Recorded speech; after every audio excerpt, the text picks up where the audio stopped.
Exercise 2.2 question number 1.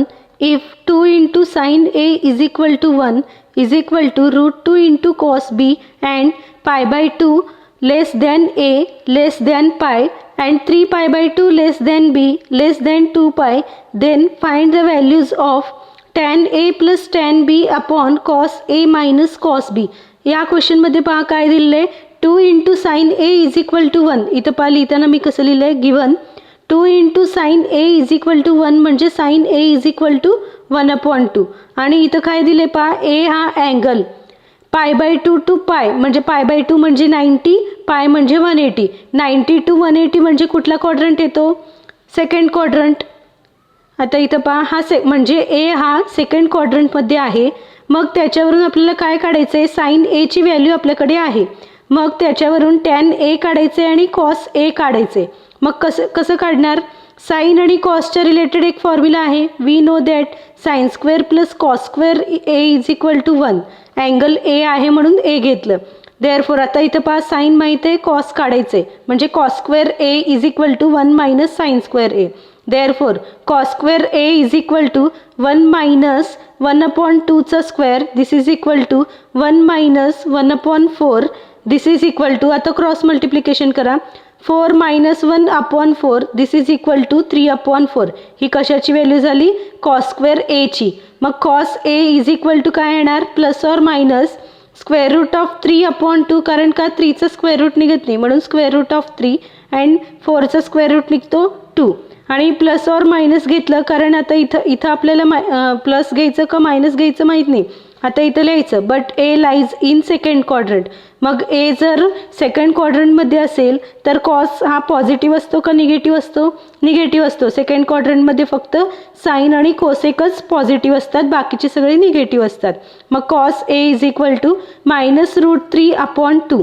आता इथं पहा साइन ए माहिती आहे, कॉस ए माहिती आहे. मग टॅन ए काढू शकतो. Tan A is equal to sine A upon cos A. This is equal to 1/2 upon minus root 3/2.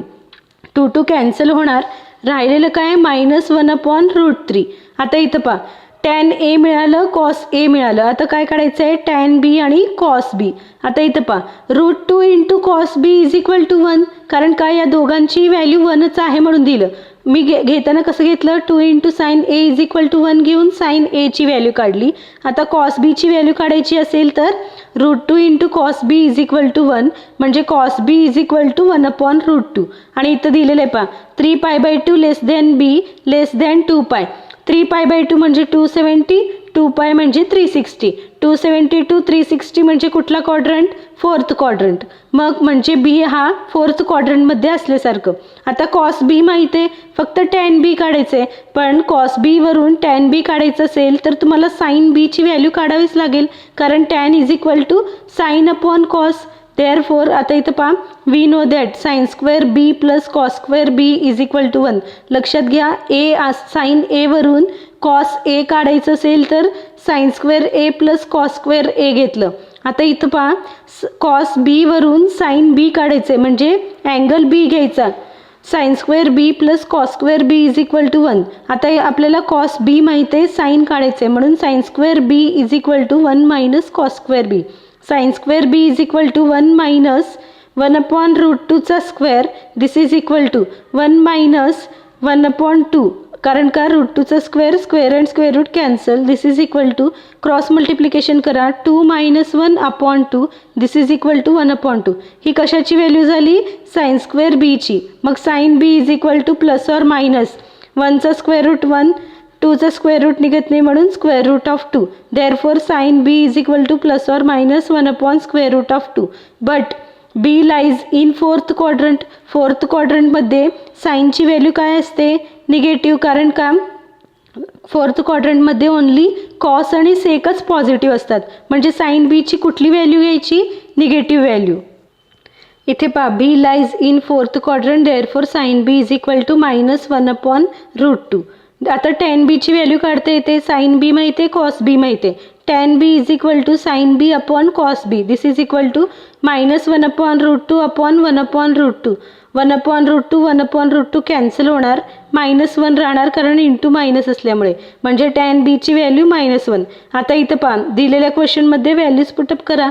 tan a plus tan b upon cos a minus cos b this is equal to tan a ची value काय आली -1/√3 आणि tan b ची value -1 आलं, म्हणून minus into plus काय होणार minus, आणि खाली पहा cos a ची व्हॅल्यू काय आली -√3/2 आणि cos b minus cos b ची value 1/√2 this is equal to, आता इथं पहा मी क्रॉस मल्टिप्लिकेशन केलं आहे, -1 इंटू -1 म्हणजे -1 -√3/√3. इथं खाली क्रॉस मल्टिप्लिकेशन करण्याच्या ऐवजी मी काय केले पहा, इथं 2 आहे, √2 आहे. मग इथं जर बेस सेम करायचं असेल तर मी √2 नी याला मल्टिप्लाय अँड डिवाइड केलं तर √2 इंटू √2 काय होणार 2 होणार, कारण का √2 चा स्क्वेअर हा 2 असतो. म्हणून काय केलं -√3 मायनस √2 आणि खाली 2, कारण काय याला काय केलं √2 नी मल्टिप्लाय अँड डिवाइड केलं, म्हणजे इथं वरती √2 आला आणि बेस सेम झाला. आता इथं पहा मायनस कॉमन घेतलं तर ब्रॅकेटमधले साईन काय होतात चेंज होतात, मायनसचा प्लस होतो, प्लसचा मायनस. आता हा -1चा काय होणार +1, हा -√3चा +√3 अपॉन √3 इंटू, आता इथं पहा हा रिव्हर्स होणार 2 अपॉन, आता इथं पहा इथंही मायनस कॉमन घेतलं -√3 प्लस √2. आता इथं पहा म्हणजे काय आली व्हॅल्यू मायनस, आता मायनस इंटू मायनस काय होणार प्लस, म्हणजे tan a plus tan b upon cos a minus cos b is equal to 2 into 1 plus √3 into √3 into √3 plus √2. This is the answer.